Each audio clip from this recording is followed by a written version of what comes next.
Aula 71 já. E é a nossa última aula do capítulo 8, Sociedade Humana. E nós estamos no item 8 e tem que é o último item, né? Mas que tem um subitem, que trata dos equívocos correntes da moderna ciência natural, especialmente do darwinismo. Então, como nós estamos usando o PDF para nossa leitura, nós vamos tratar deste item. O bom de ler pelo livro é que nós vamos colocar alguns pontos para a discussão, que na verdade serão três pontos, que vai se tratar dos que os homens não são iguais, as implicações sociais do darwinismo e a razão e o comportamento racional qualificados de antinaturais.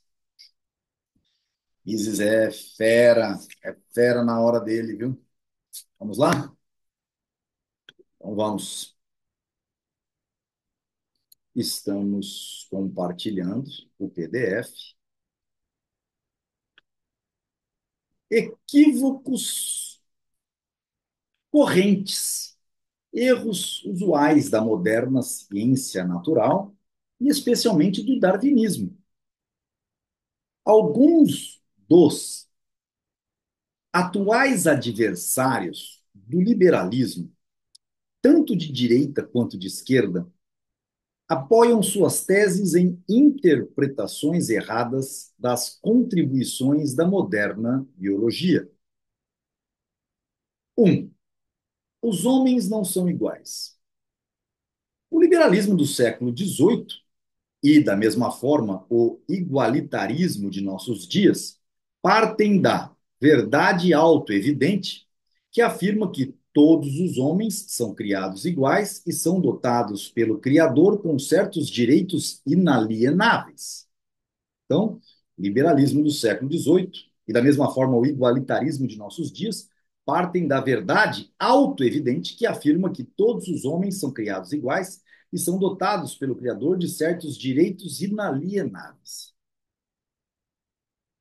Então, verdade autoevidente.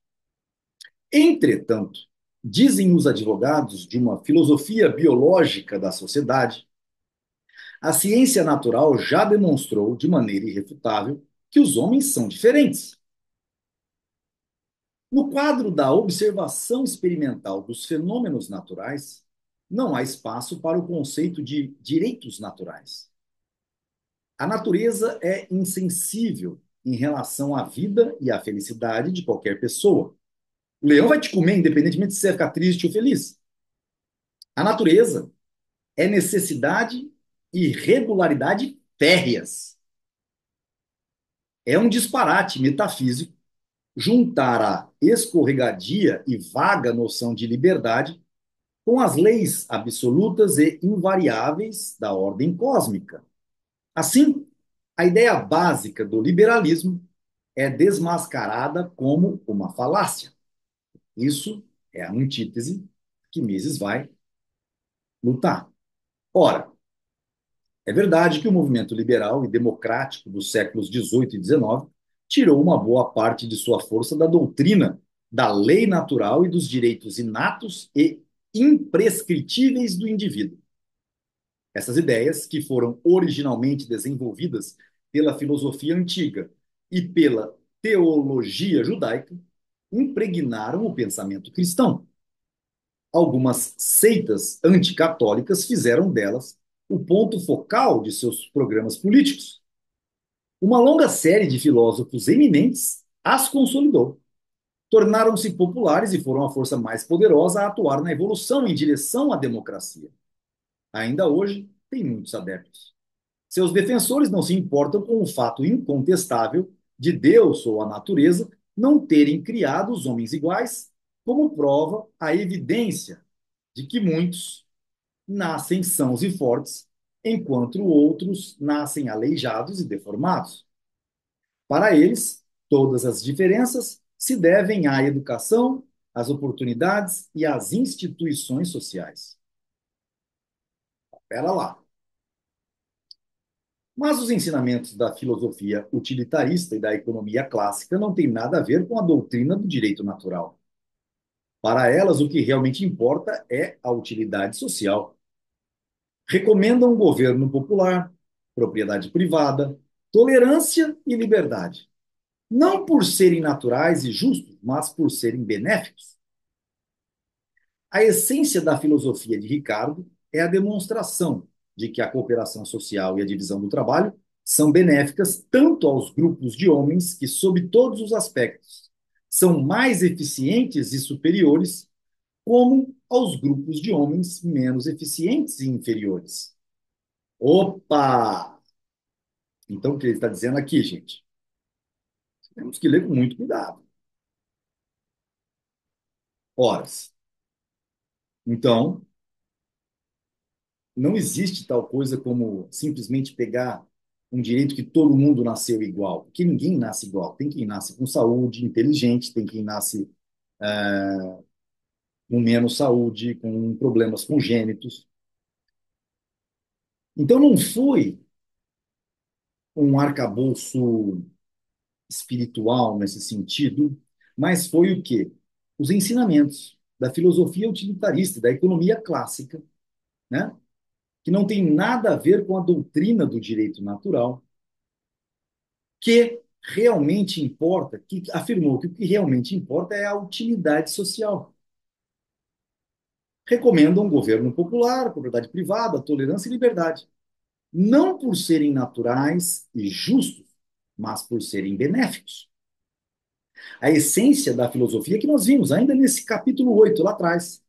A essência da filosofia de Ricardo é a demonstração de que a cooperação social e a divisão do trabalho são benéficas tanto aos grupos de homens, que, sob todos os aspectos, são mais eficientes e superiores, como aos grupos de homens menos eficientes e inferiores.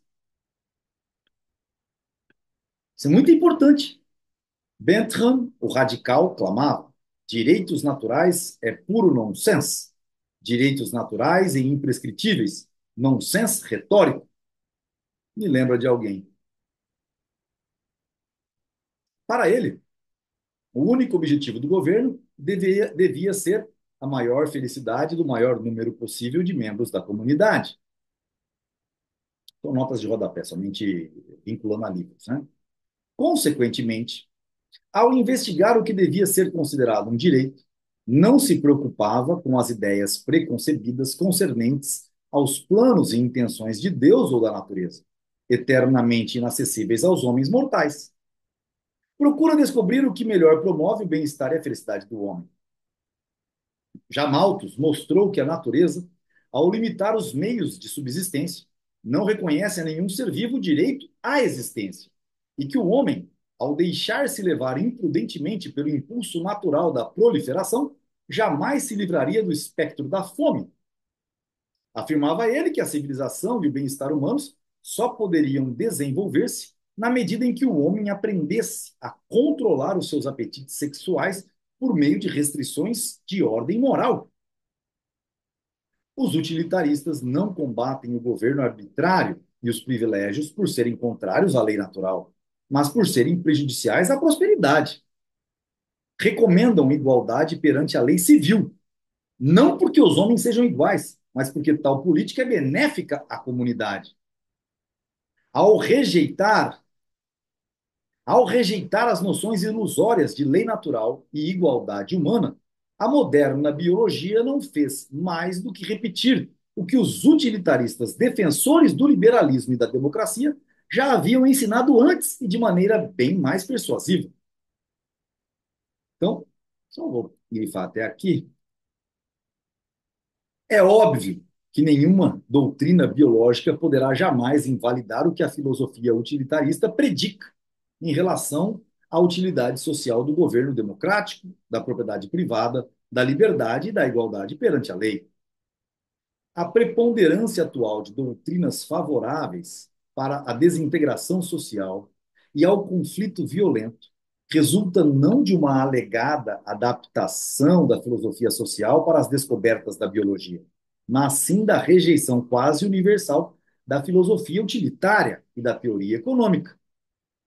As pessoas substituíram a ideologia ortodoxa da harmonia dos interesses corretamente entendidos, isto é, os interesses em longo prazo de todos os indivíduos, grupos ou nações, por uma ideologia de conflitos irreconciliáveis entre classes e entre nações.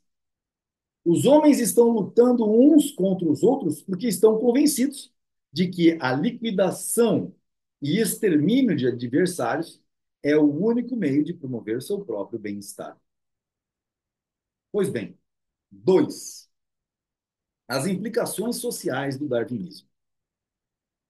A teoria da evolução, como exposta por Darwin, afirma uma escola do darwinismo social, demonstrou claramente que, na natureza, não há nada que se possa chamar de paz ou respeito pela vida e bem-estar de outrem.